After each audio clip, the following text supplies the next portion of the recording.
Халтрагаанаас болж гар хөлөө хугалах зөөлөн эдээ гэмтээ бол хамгийн багтаа 2-3 сарын дараа эдгэрдэг. Явганаас халтарч унсан хүмүүсийн дийлэнх нь гараа хугалдаг. Ялангуяа өндөр настан бага насны хүүхдүүд бэртгэн их байна. Энэ хөдний улирал эхэлсэнтэй холбоотой бол халтрагаа хугалгаа эхэлсэнтэй холбоотой бол халтарч унсан хүн бол хүний тоо бол эрс нэмэгдэж байгаа. Үүнд бол шинээр цас орсны дараа энэ бол ер нь явганаас халтарч унах хүний тоо бол эрс нэмэгддэг. Тэгээд хоногтой бол манайхаар 200-аас 300 ойролцоогоор дунджаар ирдэг бол тэрний дийлэнх нь бас халтарч унсан хүмүүс ирдэг баг. Халтарч унсан хүмүүс гол төлөв цас мөсийг цэвэрлээгүй зам дээр унсан байдаг. Харин албаных нь болохоор замын цас мөсийг байнга цэвэрлэж байгаа гэдэг тайлбарыг өгч байна. Нийтийн эзэмшлийн нэгтгэлийн хэмжээнд бол бид нар чинь сүүлийн 16-25-нд их хэмжээний сас орцсон. Энэ хугацаанд манай нийтийн эзэмшлийн зам талбайг бол 263 зам талбай үйлчлэгч, инженер, техникчд бол дээрээс нь одоо техниктэйгээ бүх замуудыг цэвэрлж байгаа. Энэ дотор бид нар ялангуяа явган зам дээр анхаарч тэр хүмүүсийн аюулгүй байдал талаас нь цэвэрлэгээ хийгээд байнгын явж байгаа.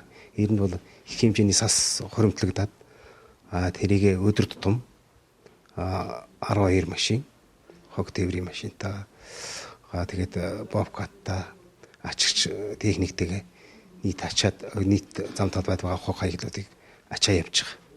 Улаанбаатар нэгтгэлийн тогтчлт үйлчлэгээний газраас явган хүний замын цэвэрлэгээний ажлыг 280 гаруй хүн хийж байна.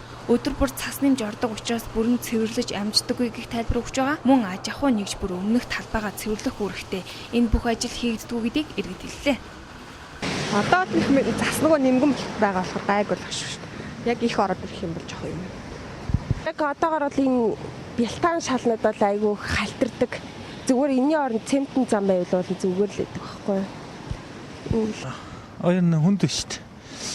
Энэ зориултын явгууны бялтаан одоо зориулт муу ч юм уу ч юм. Ер нь үйл явахад хүнд шүү дээ. Хэцүү. Цас мөсийг цэвэрсэн зарим явган хүний зам маш их халтаргаатай байдаг. Үүний улмаас өвлийн уйлдралд иргэд бэртгэн их. Энэ нь явган хүний замыг барих стандарт байдаггүйтэй холбоотой.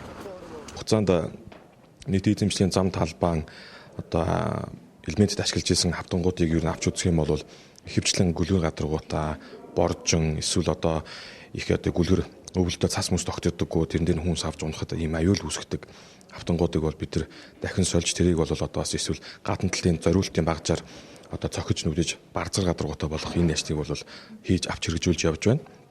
За энэ хүрээнд ч гэсэн ер нь нийт эзэмшин зам талбай дээр бид нэр одоо дүүргүүд дээр тогтчлтын ажил хийгдэж байгаа энэ үед нь бол одоо өвлийн улирлыг та бүхэн анхаарч үзээрэй.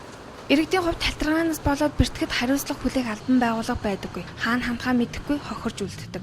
Бараг л болгоомжгүй явсан иргэн өөрөө хохино гэх байдлаар төрийн байгууллага хандж байна. Иймд явган хүний замын стандартыг тодорхой болгож цас мөсийг цэвэрлэх ажлыг илүү өргөн хүрээнд хийх шаардлага тулгарч байна.